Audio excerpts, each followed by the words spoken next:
لیکن آج 78 سال گزرنے کے بعد بھی میں یہ کہنے پر مجبور ہوں کہ کیا ہم واقعی آزاد ہیں، یا پھر یہ صرف ایک تاریخی سالگرہ ہے جسے ہم رسم دنیا کے طور پر دہراتے چلے جا رہے ہیں۔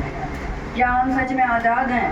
ہم نے انگریزوں کو تو بھگا دیا، لیکن ان کی سوچ، ان کے نظام اور ان کی ذہنی غلامی کو اپنے سروں پر تاج کی طرح پہنے ہوئے ہیں۔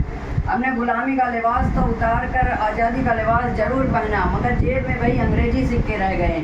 ہم آج کہتے ہیں ہم آزاد ہیں، کیا سچ میں؟ ہم واٹس ایپ، فیس بک، انسٹاگرام، ٹویٹر انگریزوں کے بنائے ہوئے ٹولز کا استعمال کرتے ہیں، اور تو آپ کبھی سوچتے نہیں کیا یہ ٹول ہمارا ہے، کیا یہ سوچ ہماری ہے؟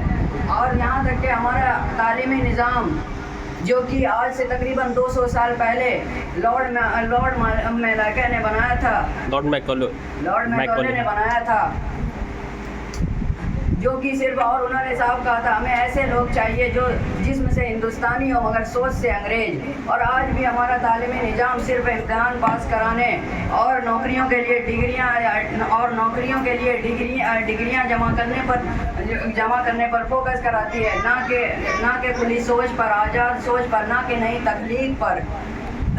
اور اس تعلیمی نظام کے بارے میں برازیل کے مشہور فلسفی پاولو ریگولس نوسے نے اپنی مشہور کتاب پیراڈوجی آف آسپریڈ میں کہا ہے کہ ہندوستانی تعلیم نظام ایسا ہے کہ معلومات جمع کرو اور امتحان میں جا کر نکال دو۔ ایسی تعلیم معاشرے کو ترقی نہیں دیتی۔ ایسی تعلیم سے طلبا کو دنیا کے دیکھنے کے نظریے نہیں بدلتی۔ ایسی تعلیم معاشرے میں اٹھائے جانے والے سوالوں پر ہمارے آس پاس کے ماحول سے کوئی لینا دینا نہیں رہتا، بس معلومات جمع کرو اور اگل دو۔ اور اسی وجہ سے آج ہم خود نہیں سوچتے، ہم سے سوچوایا جاتا ہے۔ آج ہم سوشل میڈیا پر پیٹرنزم کا پوسٹ کر سمجھتے ہیں کہ ہم نے دیش کا قرض ادا کر دیا، لیکن کیا سچ میں؟ پیٹرنزم صرف دکھاوے سے نہیں بلکہ عمل سے ثابت ہوتی ہے۔ اور یہ کیسی پیٹرنزم جب آپ کے گھر میں بغل میں پڑوسی بھوکا سوتا ہے اور آپ چین کی نیند اپنے گھروں میں سوتے ہیں، جب کسان قرض میں ڈوب کر اپنی جان دے دیتے ہیں اور آپ انگریزوں کے بنائے ہوئے کرکٹ گیم کو دیکھ کر خوش ہوتے ہیں، جہاں کوئی ایک انسان درجہ بندی یا مذہب کی وجہ سے مار دیا جاتا ہے، آپ بس دو لائن لکھ کر آپ خود کو پورٹریٹ مان لیتے ہیں۔ ارے مسجد مندر سے اونچے اوپر ہوتی ہے انسانیت کا نام، جو اسے سمجھ گیا وہی اصلی ہندوستانی ہے۔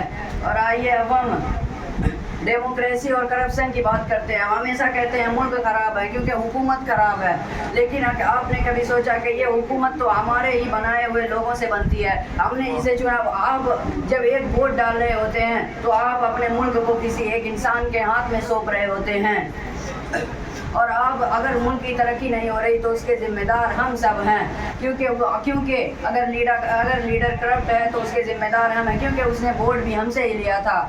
ڈیموکریسی میں کرپشن حکومت سے نہیں، انسانوں سے پیدا ہوتی ہے۔ ہم سڑک کے کنارے گندگی پھیلاتے ہیں، ٹریفک رولز توڑتے ہیں، ہم رشوت دیتے ہیں، ہم درجہ بندی مذہب میں ووٹ دیتے ہیں، ہم 2500 روپے مہینہ دینے والی سرکار کو ووٹ دیتے ہیں، اور تب ہم اس بیماری کو خود بڑھا رہے ہوتے ہیں جسے مٹانے کی بات ہم آج یہاں اسٹیج سے کرتے ہیں۔ آزادی صرف آزاد ہوا میں سانس لینے کا نام نہیں ہے۔ آزادی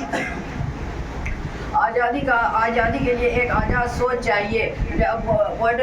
پیٹرنزم صرف پرچم پھہرانے کا نام نہیں ہے، بلکہ ہر انسان کو عزت اور برابری کا حق ملنا چاہیے، اور ہم اپنے آنے والی نسلوں کو ایک آزاد ہندوستان نہیں بلکہ ایک آزاد سوچ دیں گے، تاکہ ہم اصل آزادی کو پا سکیں۔ انہیں باتوں کے ساتھ میں اپنی بات ختم کرتا ہوں۔ جے ہند۔